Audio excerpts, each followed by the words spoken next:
soit xy dans z carré, une solution de l'équation D. Petit a, montrer que x et 13 sont premiers entre eux. Alors on pose D égale à le PGCD de x et 13.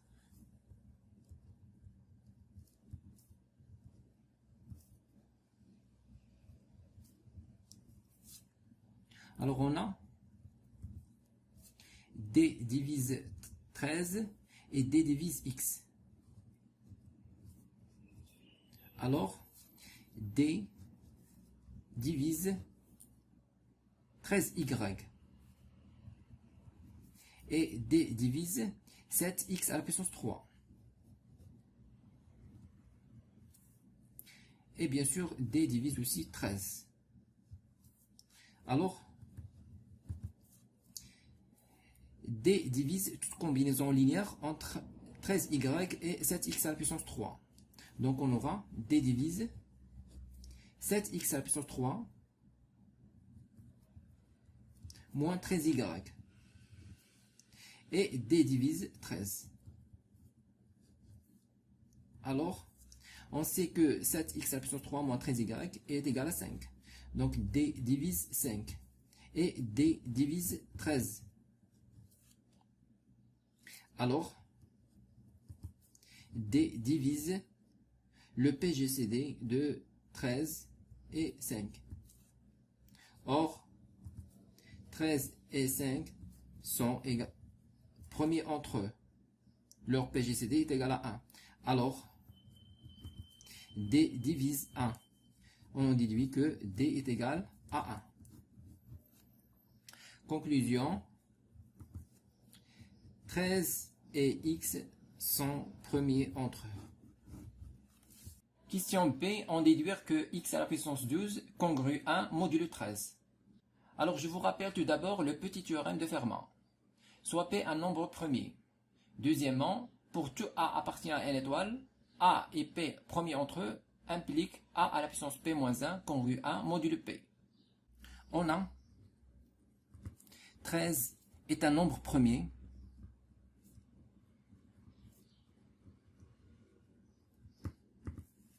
Et on a, d'après la question précédente, que x et 13 sont premiers entre eux. Alors, d'après le petit théorème de Fermat, on a x à la puissance 12 moins 1 congrue 1 modulo 13. C'est-à-dire x à la puissance 13 moins 1 plutôt, c'est-à-dire x à la puissance 12 congrue 1 modulo 13. De le résultat. Question C, montrer que x à la puissance 3 congrue 10 modulo 13. Alors, soit x, y, une solution de l'équation D. On a 7x à la puissance 3 moins 13y égale à 5.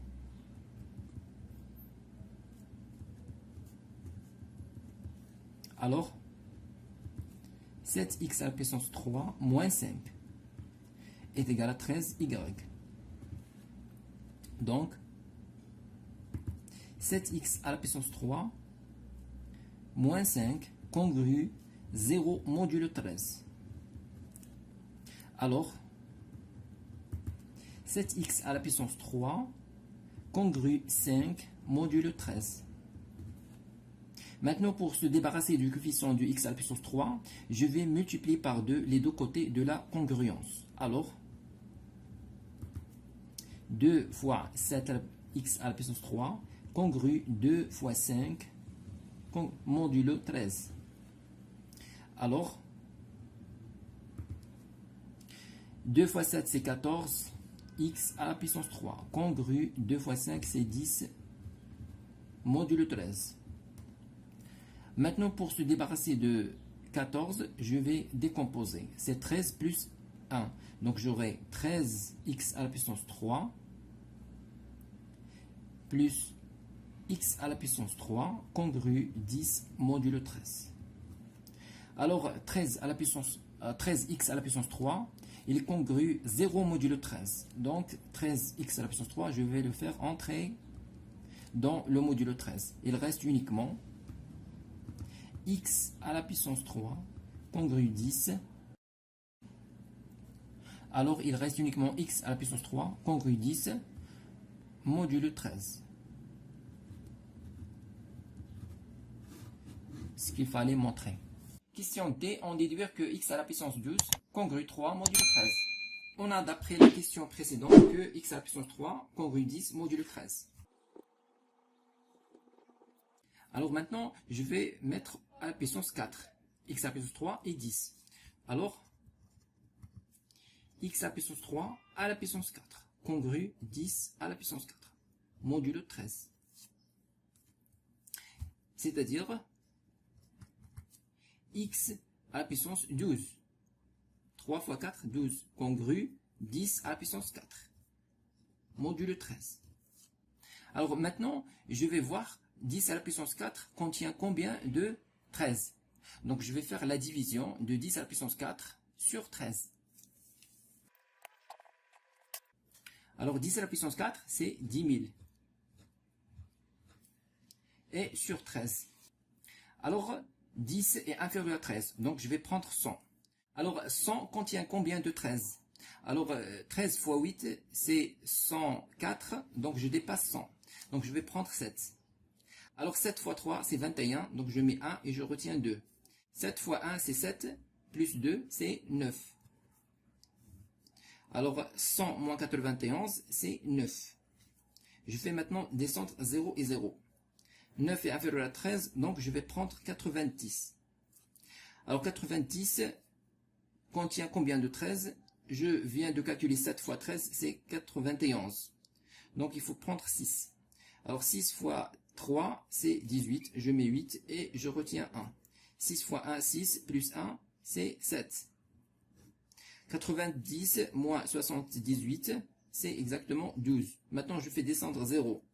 12 inférieur à 13, donc je vais prendre 112. 112 contient combien de 13? Alors 10 fois 13, c'est 130. Donc je vais prendre 9. 9 fois 3, c'est 27. Donc je mets 7 et je garde 2. 9 fois 1, c'est 9, plus 2, c'est 11. Alors 120 moins 117, c'est exactement 3. Alors on conclut que 10 000 elle est égale à 769 fois 13. Plus le reste qui est 3. Alors 10 à la puissance 4 est congru à 3 modulo 13.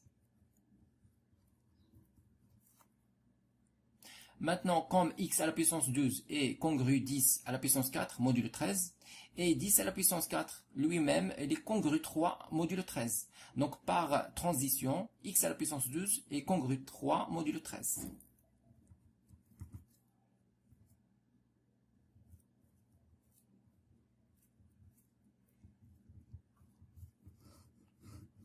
D'où le résultat. Question 2. Déduire des questions précédentes que l'équation D n'admet pas de solution dans Z fois Z. Soit xy dans Z carré une solution de l'équation D.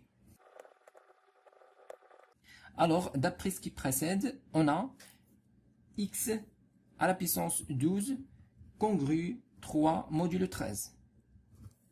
Et x à la puissance 12 congru 1 modulo 13. Alors, 13 divise x à la puissance 12 moins 3.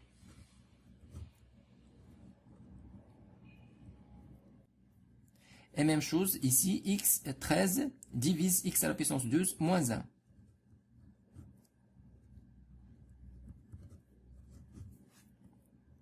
Donc, 13 divise la différence ici. Donc, x à la puissance 12 moins x à la puissance 12, 0. Et moins 1, moins 3, c'est 3 moins 1, c'est 2. Donc, 13 divise 2. Impossible.